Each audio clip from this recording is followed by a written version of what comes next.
Opinions and stories around the game we love, told by your favorite storytellers. Stay up to date with all things cricket. Subscribe to CricBuzz's YouTube channel and press that bell icon now. Final में खेल रही है गुजरात और गुजरात के सामने है राजस्थान। जी हां, एक तरफ है हमारे भाई आशीष नेहरा जी की टीम। पहली ही बारी में पहली ये टीम आई है, पहला टूर्नामेंट खेला उन्होंने और सीधा फाइनल तक पहुंच गई है। और इस टीम के बारे में हर बारी, क्योंकि इतना जीत रहे थे ये वीरू, हर बारी ना लोगों ने बोला है अरे लॉ ऑफ एवरेजेस, अरे इतना थोड़ी ना जीत सकती, अरे अब तो हो गया, अब तो पीक हो गया, ऐसा हो गया।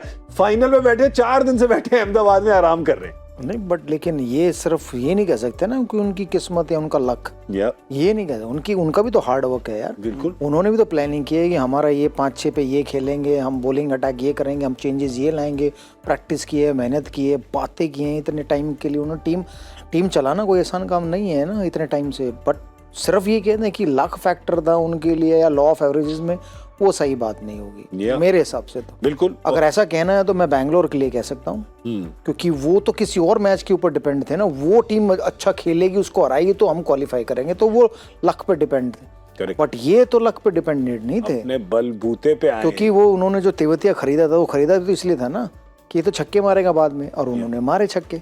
और 2-3 मैचों में तो ऐसे ही छक्के मार के उन्होंने जिताया। 20 बॉल में 40 रन या 3 बॉल में 13 रन। कौन सा बैट्समैन लास्ट में बनाता जाती 3 बॉल में 13 run?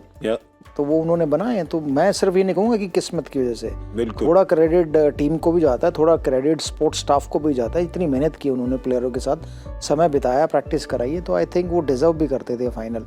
I think best part ये रहा है कि गुजरात की टीम ने ऑक्शन से एक प्लान बनाया था। उनके पास था प्लान ए, छोटा सा एक प्लान बी था कि अगर प्लान ए में ये 2-3 पुर्जे ना चले ना तो हमारे पास प्लान बी है।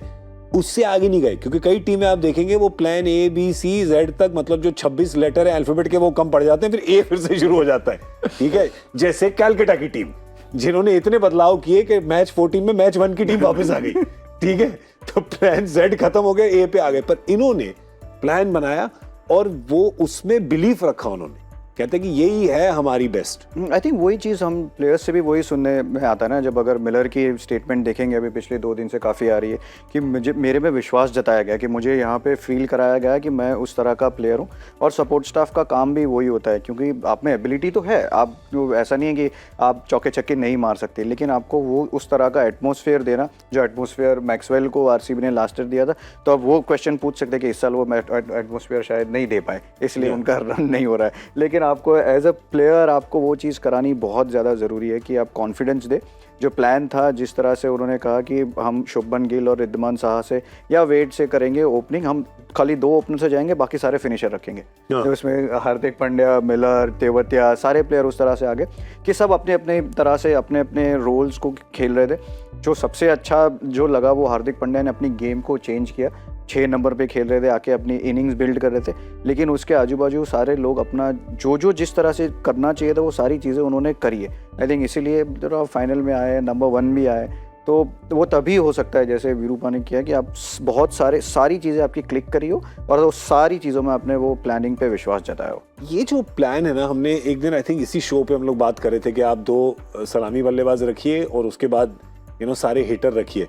वीरू, एक तो होते हैं कि थोड़ी एंकर रोल एक होता है ना T20 में, एक प्लेयर जो होते हैं जो एक सर्टेन स्पीड से खेलते हैं, आप उनको रखिए और कहिए कि एक्सेलरेट करिए एंड में। और फिर दूसरा होता है आप एक हिटर रखिए और उनको कहिए अभी सिचुएशन में ना थोड़ा सा स्लो, थोड़ा संभल के खेल लीजिए। इन दोनों सिचुएशंस में बेटर कौन सा है या इजियर कौन सा है?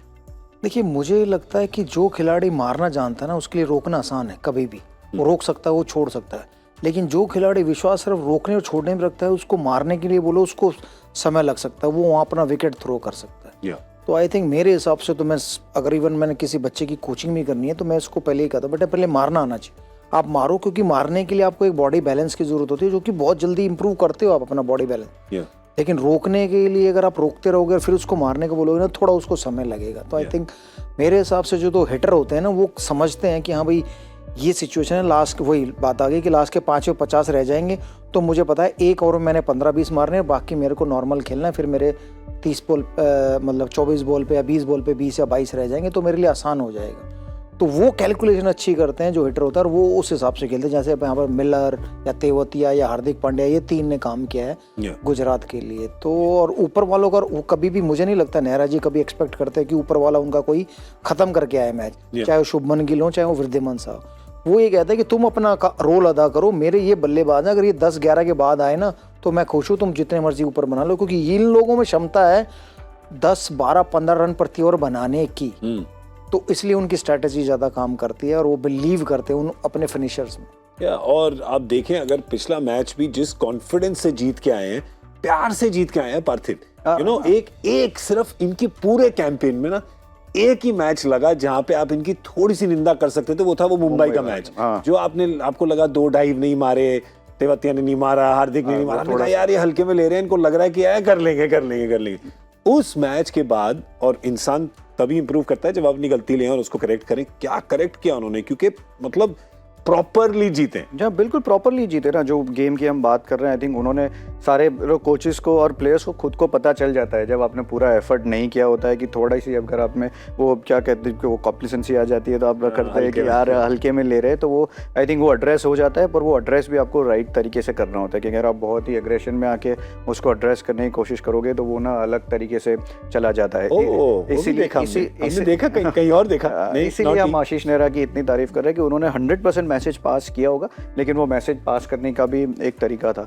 लेकिन यहाँ पे जो हमने सारी बातें करी बैट्समैन की, लेकिन वो जो उन्होंने जो बॉलर्स भी पिक किए ना, तो वहाँ पे आप देखेंगे इंडिया का अगर नंबर 1 कोई फास्ट बॉलर अभी तक है तो वो है मोहम्मद शामी, उसको पिक किया है। अगर यंग बॉलर जिसकी बहुत सारे फ्रेंचाइजी जिसके पीछे थी, यश दयाल, उनको उन्होंने पिक किया है। अगर कोई left arm spinner domestic cricket में कोई नाम है तो वो आपके पास RSI किशोर। यहाँ पे कोई एक भी मैच नहीं खेला है इंडिया में जो ऑफ स्पिनर है, जो टेस्ट टीम में भी अभी, वो है जयंत यादव। तो आपने जो बॉलर्स भी जो सारे पिक किए ना, वो ऐसे बॉलर्स पिक किए, ऑफकोर्स राशिद खान है आप में उसमें, लेकिन वो भी टॉप क्वालिटी के बॉलर्स आपने पिक किए जो डोमेस्टिक क्रिकेट खेलते हैं। तो वहाँ से उन्होंने जो प्लानिंग की बात थी ना, कि बैटिंग तो मुझे पता है कि अगर वो 150 160 भी कर लेंगे ना, लेकिन ये 5 मेरे पास पूरे होंगे तो मैं कभी भी डिफेंड कर सकता हूँ। भाई हम गेंदबाजी की अगर बात करें, हमने गुजरात की गेंदबाजी की बात करी, तो राजस्थान की गेंदबाजी की भी बात करनी पड़ेगी, क्योंकि वो भी एक कदम पीछे नहीं है इनसे। बिल्कुल, उन्होंने भी उसी तरह से किया ना। उन्होंने अगर ट्रेंट बोल्ट शुरुआत में विकेट चटकाएंगे, स्विंग कराएंगे,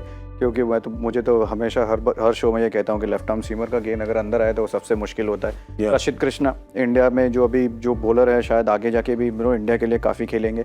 युजवेंद्र चहल और R अश्विन, हमें पता ही है कितने क्वालिटी स्पिनर्स है, तो उन्होंने भी ओबैद मकोई की नाम ले लो, या कुलदीप सेन, अगेन जो वैसे बॉलर हैं कि जो डोमेस्टिक क्रिकेट में अच्छा करते हैं। इसमें बाहर भी कौन बैठे हैं, उसमें आपको नवदीप सैनी का भी नाम नजर आ रहा है। तो वो भी एक ऐसे गेंदबाज है जो जानते हैं इस फॉर्मेट में कैसे खेलना है। तो आई थिंक जब ऑक्शन हुआ था तब हमने यही बात करी थी कि राजस्थान की टीम के पास बैलेंस है, ऊपर पावर है, यंग बैट्समैन है और गेंदबाजी भी पूरी लेके गई। और आफ्टर ऑल टूर्नामेंट में फाइनल कौन खेल रहा है, जो दोनों टीमों की गेंदबाजी सबसे स्ट्रांग है, वो दोनों टीमें फाइनल खेल रही है। बिल्कुल, आई मीन अब आप ये मैच जीत के आए हैं, गुजरात ने वो मैच जीता, चेंजेस तो आप कुछ नहीं देखेंगे आई थिंक दोनों टीमों में। नहीं, मुझे लगता नहीं कि कोई भी चेंजेस होने चाहिए। मुझे मतलब आप क्या चेंज करोगे, कि आप अगर अपनी गेंदबाजी में चेंज करोगे या बल्लेबाजी में, तो कोई ऑप्शन भी ऐसी हो, क्योंकि इतना बड़ा मैच है और आप किसी नए खिलाड़ी खिलाओगे तो उस पर तो इतना दबाव होगा, यार मेरा पहला मैच है कहीं आखिरी ना हो जाए अगर हम मेरी वजह से हार गए।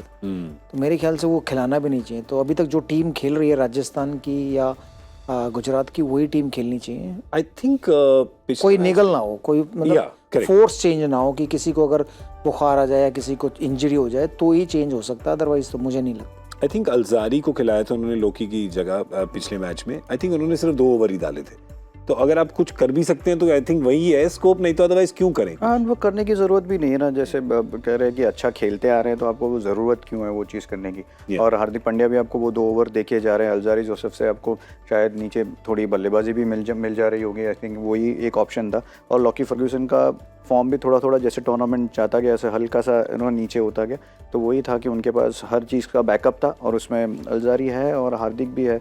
तो आई थिंक ज़रूरत है नहीं, उनके पास 5 ऑप्शन नहीं, उनके पास 6 पूरे ऑप्शन।